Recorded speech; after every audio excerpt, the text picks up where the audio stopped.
ধন্যবাদ মাননীয় স্পিকার। আমাকে অত্যন্ত দুঃখের সাথে বলতে হচ্ছে যে আজ আমাদের দেশের যুব সমাজ মাদকের মরণ ফাঁদে আটকা পড়েছে। গাঁজা, ফেন্সিডিল, ইয়াবা সহ নতুন নতুন ভয়াবহ মাদক আজ পাড়া মহল্লায় পৌঁছে গেছে। মাদক কেবল একটি পরিবারকে ধ্বংস করছে না, এটি আমাদের কর্মক্ষমতা ও জনশক্তিকে পঙ্গু করে দিচ্ছে। মাননীয় স্পিকার, মাদকের আমদানি রুখতে সীমান্ত দিয়ে চোরাচালান বন্ধে আমাদের আরো কঠোর ও প্রযুক্তিগত সক্ষমতা বাড়াতে হবে। মাদক ব্যবসায়ীরা যতই প্রভাবশালী হোক না কেন, তাদেরকে বিচারের আওতায় এনে দৃষ্টান্তমূলক শাস্তি নিশ্চিত করতে হবে। মাননীয় স্পিকার, আমি আরো বলতে চাই, বর্তমানে অনলাইন জুয়া এক নতুন মহামারী হয়ে দাঁড়িয়েছে। মোবাইল অ্যাপসের মাধ্যমে তরুণ কিশোররা সর্বশান্ত হচ্ছে।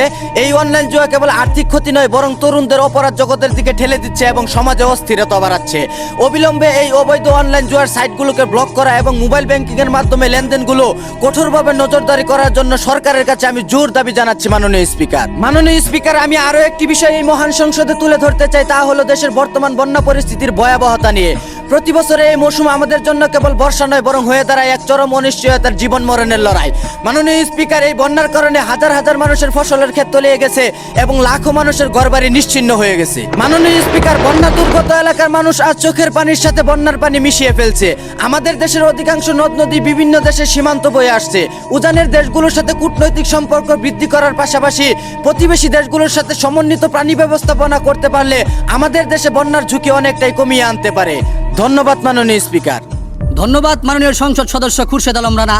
এখন সংসদে বক্তব্য পেশ করিবেন মাননীয় সংসদ সদস্য আব্দুল্লাহ আল মামুন। আপনার সময় 3 মিনিট। ধন্যবাদ মাননীয় স্পিকার। আজ আমি বলতে চাই আমাদের যুব সমাজ নিয়ে। দেশের বিশাল যুব শক্তি আমাদের বড় সম্পদ, অথচ প্রতি বছর হাজার হাজার তরুণ ডিগ্রি শেষ করে বেকারত্বের অভিশাপ মাথায় নিয়ে ঘুরে বেড়াচ্ছে। মানসম্মত শিক্ষার অভাব এবং শিল্পের সাথে সংযোগের ঘাটতির অন্যতম প্রধান কারণ। মাননীয় স্পিকার, আমাদের দরকার যুগোপযোগী শিক্ষানীতি এবং শিল্প কারখানা বান্ধব পরিবেশ, যাতে করে তরুণরা নিজেদের পায়ে দাঁড়াতে পারে। মাননীয় স্পিকার, একটি সমৃদ্ধ জাতি গঠনের পূর্ব শর্ত হলো আইনের সুশাসন প্রতিষ্ঠা।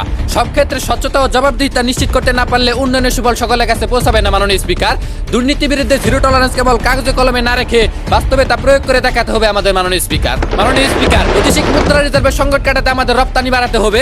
শুধু পোশাক শিল্পের উপর নির্ভর না করে কৃষিভিত্তিক পণ্যের দিকেও নজর দিতে হবে। এছাড়াও প্রবাসীদের পাঠানো রেমিটেন্সের পথ আরো সহজ ও নিরাপদ করতে হবে, যেন তারা কোনো প্রকার হয়রানি হেনস্থার শিকার না হয়। মাননীয় স্পিকার, সমালোচনা চাই, আমরা সমাধানে বিশ্বাসী। আমরা চাই এই মহান সংসদ বিতর্কের জায়গা, তবে সেই বিতর্ক হতে হবে দেশ গড়ার স্বার্থে। মাননীয় স্পিকার, আমরা যদি দলীয় স্বার্থকে দূরে রেখে জাতীয় ঐক্যমত গড়ে তুলতে না পারি, তবে এই সমস্যাগুলো কাটিয়ে ওঠা সম্ভব নয়। ধন্যবাদ মাননীয় স্পিকার।